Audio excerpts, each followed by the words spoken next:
Hey, what's up? Not sure where I'm going to fit this in, but today I'm going to replace an O2 sensor on the Z4.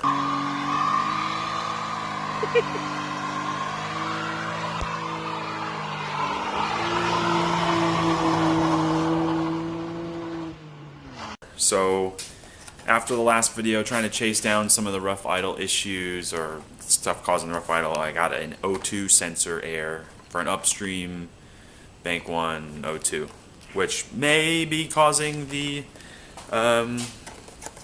rough idle. So we're going to replace this O2 sensor, and I'm not sure where I'll plug this in. I got a couple little things to do on the Z4 still before we're ready to get it sold, so see if we can wrap up some of these things and make it good to go. So we're going to grab our things, if I remember where I put them, and go down to the car. Car's sitting on the street. Because that's where it sits when you don't have enough space for stuff. So I'm going to just see what size this O2 sensor is. Maybe a 19. Maybe I'll just bring the... not a 19, it's big. We're just going to bring an adjustable. And get this done. So this should be pretty easy. There's 4, in my case 3, 5mm Allen bolts holding the engine cover on. Remove that, and then here's our O2 sensor that's bad. It's the front Bank 1 upstream O2 pre-cat. So we're just going to pull this wire out. It goes around behind the engine, and we'll follow it. That you can see it is actually, you follow it on the back up here, and it's this one that connects in the front. So we'll unplug that. I did actually see that it's a 22mm. Thankfully I've got this big guy that should be able to pop that off since I don't have a proper O2 socket. So we'll see when I get it off. Hopefully it's not too stuck. Oh, that didn't really work out. I tried to slide that 6-point 22mm wrench over the O2 sensor plug, and it would not fit through. So just ran to the parts store, got me a O2 sensor socket. So we're gonna go yank this thing out now and finally get it swapped. Two O2 sensors in, went in super easy, or came out super easy and went in really easy with the new O2 socket. This might be the moment of truth now. We're gonna try to fire it up, see if the rough idle went away. If not, we may need to clear codes first and then it can kind of reset itself. I'm not sure if it's gonna do that or not, but let's see.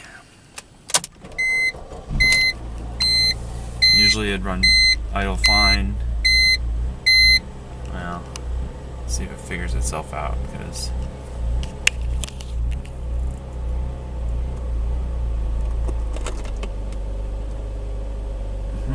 we'll see.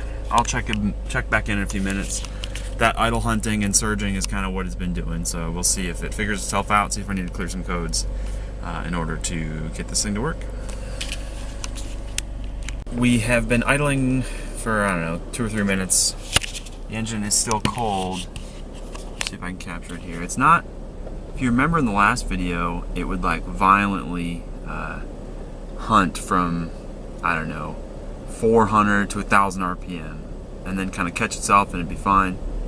Here, it seems a lot better. I may let it fully warm up, take it for a drive here.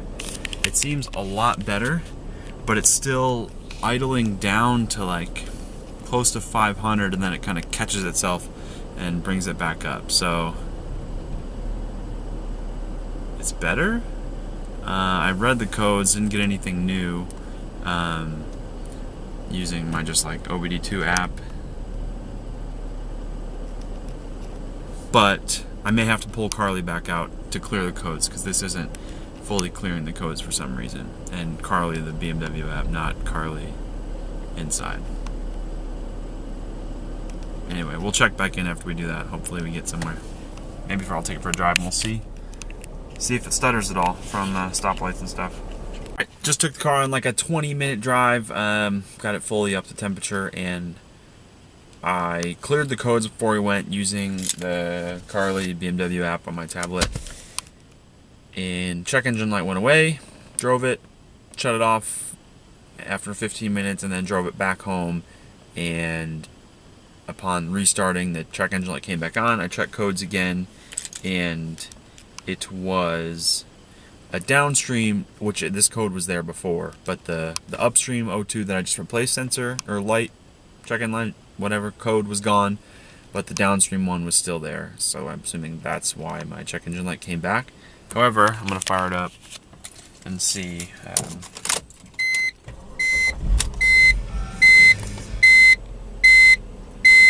Pretty much idles down and is nice and smooth right away. It's still like, you can see that it got a little low and then kind of popped back up, but regardless, I think it's driving pretty much right.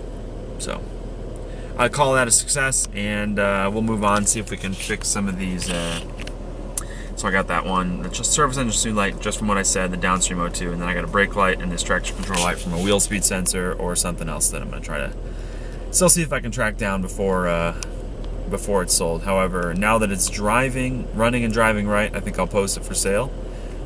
So if you're interested in a 2007 Z4 Coupe with 120,000 miles on the motor, 198 on the chassis, otherwise a super clean car, hit me up. Alright, I wanted to give a little wrap up and walk around since that last clip.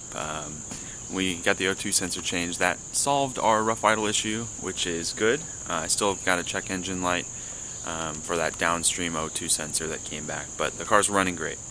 And I wanted to give a little walk around in a little more detail since I did decide that I'm going to sell the car. I had originally talked about holding the car, possibly doing some other plans with it, and taking it to the track and stuff, but at the end of the day, I want to take the money from it sooner now to put into the M3 and just focus on that and get that out on the track. So that's what we're going to do, but I'll give you a little walk around and a little more details. This car is super clean. It's really an amazing shape. It's 2007 Z4 Coupe. Obviously, we've covered that. It has about 200,000 miles on the chassis.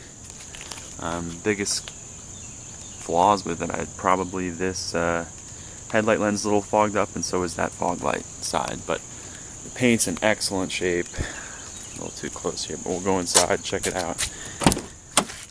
Got the interior all cleaned up. It's looking super nice. So it's about 200,000 miles on the chassis, and the new motor we put in it, you know, supposedly I got it from a part out shop around here. It said it had about 120,000 miles, but it's running well. No complaints. But check out this thing. It's in super good shape. Next owner should be happy. Should be happy with it. I'm excited to see who picks it up, because it really is an amazing condition car, and someone should be pretty happy with it. It'll be sad to see it go, but we're letting it go for bigger and better things. Anyway, thanks for following along with this one.